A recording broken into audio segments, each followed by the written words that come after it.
സംസ്ഥാനത്തിലെ മന്ത്രിസഭാംഗങ്ങളും നിയമസഭാംഗങ്ങളും പാർലമെന്റ് അംഗങ്ങളും ഈ പ്രക്ഷോഭത്തിൽ പങ്കെടുക്കും. കേരളത്തിന്റെ അതിജീവനത്തിനും മുന്നോട്ടു പോക്കിനും അനിവാര്യമായ മാർഗമെന്ന നിലയിലാണ് ചരിത്രത്തിൽ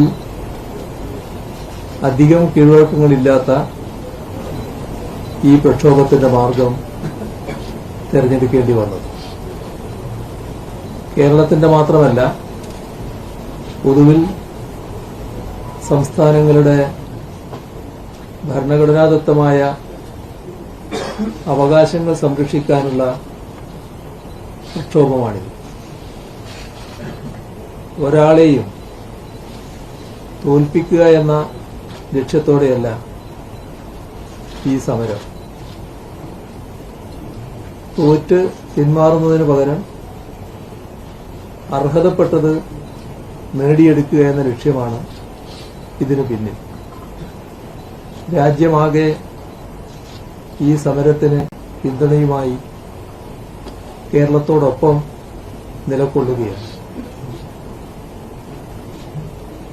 അങ്ങനെ രാജ്യമാകെ കേരളത്തിനോടൊപ്പം അണിചേരുമെന്നാണ് ഞങ്ങൾ പ്രതീക്ഷിക്കുന്നത്. ഇതിനെ കക്ഷി രാഷ്ട്രീയ നിറം നൽകി കാണാൻ ശ്രമിക്കരുത്. സഹകരണ ഫെഡറലിസം നമ്മുടെ പ്രഖ്യാപിത ആദർശമാണ്. ഈ ആശയത്തിന്റെ അന്തസത്ത അടുത്ത കാലത്തെ ചില കേന്ദ്ര നടപടികളിലൂടെ ചോർന്നുപോയിരിക്കുകയാണ്. രാജ്യത്ത് 17 സംസ്ഥാനങ്ങളിലാണ് BJP നേരിട്ടോ BJPയുടെ പങ്കാളിത്തത്തോടെയോ ഭരണമുള്ളത്. ഈ സംസ്ഥാനങ്ങളോട് ഉള്ളതല്ല NDA ഇതര ഭരണമുള്ള സംസ്ഥാനങ്ങളോട് കേന്ദ്ര ഗവൺമെന്റ് സ്വീകരിക്കുന്ന നിലപാട്.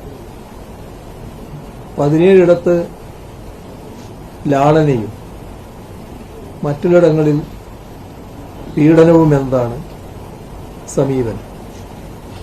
അത്തരം നടപടികൾക്കെതിരെയാണ് പ്രതീകാത്മകമായ പ്രതിരോധമുയർത്തുന്നത്. ഇതിന് വ്യാപകമായ പിന്തുണ അഭ്യർത്ഥിച്ചുകൊണ്ട് മുഖ്യമന്ത്രിമാർ, രാഷ്ട്രീയ നേതാക്കൾ എന്നിവർക്ക് കത്തയച്ചിട്ടുണ്ട്. രാജ്യത്തെ ജനങ്ങളുടെ പിന്തുണ അഭ്യർത്ഥിച്ചുകൊണ്ട് മുന്നോട്ട് വെക്കുന്ന പ്രധാന പ്രശ്നങ്ങൾ ചുരുക്കി പറയാനാണ് ഉദ്ദേശിക്കുന്നത്. കേരളം ധന ഉത്തരവാദിത്വ നിയമം പാസാക്കിയ സംസ്ഥാനമാണ്. 2019-20, 2020-21 സാമ്പത്തിക വർഷങ്ങളിൽ ധനക്കമ്മി ഈ നിയമത്തിൽ നിഷ്കർഷിച്ച പരിധിക്കുള്ളിൽ കേരളം നിലനിർത്തിയിട്ടുണ്ട്. 2020-21 കോവിഡ്-19 അസാധാരണ സാഹചര്യത്തിൽ ധനക്കമ്മിയുടെ പരിധി രാജ്യമാകെ ആഭ്യന്തര വരുമാനത്തിന്റെ 3% നിന്നും 5% കേന്ദ്ര സർക്കാർ ഉയർത്തിയിട്ടുണ്ട്. നിയമപ്രകാരം തന്നെ സംസ്ഥാനത്തിനുള്ള അവകാശങ്ങൾ നിലനിൽക്കെയാണ് കേന്ദ്ര ധനമന്ത്രാലയം ചില പുതിയ നിബന്ധനകൾ അടിച്ചേൽപ്പിച്ചത്. 2022 മാർച്ച് 31 കേന്ദ്ര ധനമന്ത്രാലയം ഇത് സംബന്ധിച്ച് ചില നിർദ്ദേശങ്ങൾ അയച്ചു.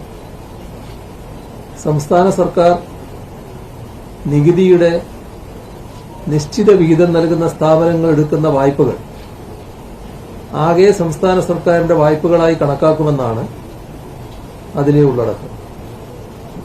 തത്തുല്യമായ തുക സംസ്ഥാനത്തിന്റെ കമ്പോള വായ്പാ പരിധിയിൽ നിന്നും വെട്ടിക്കുറക്കുമെന്നും അതിൽ വ്യക്തമാക്കി.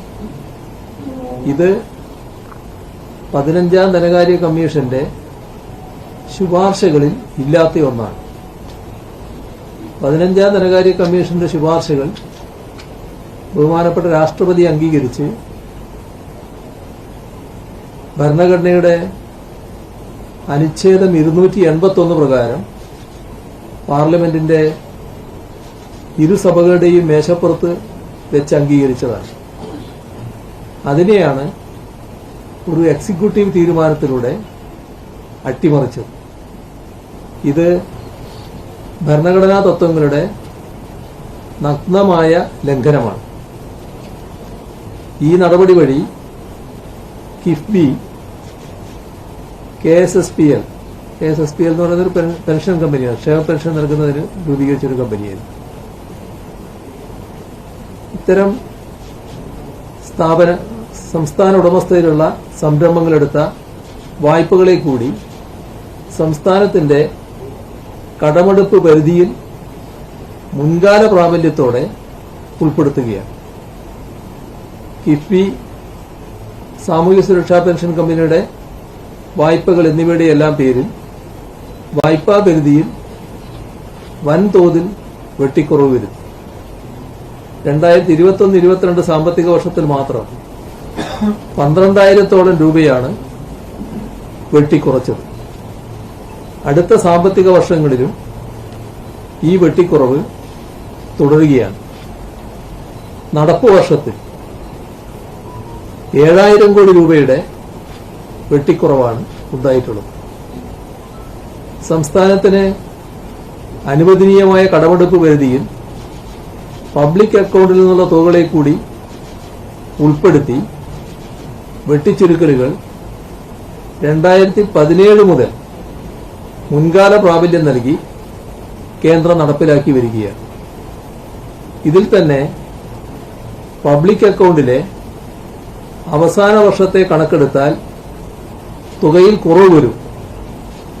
ഇത് കണ്ടുകൊണ്ട് 3 വർഷത്തെ കണക്കിന്റെ ശരാശരി എടുത്താണ് കണക്കാക്കിയിട്ടുള്ളത്.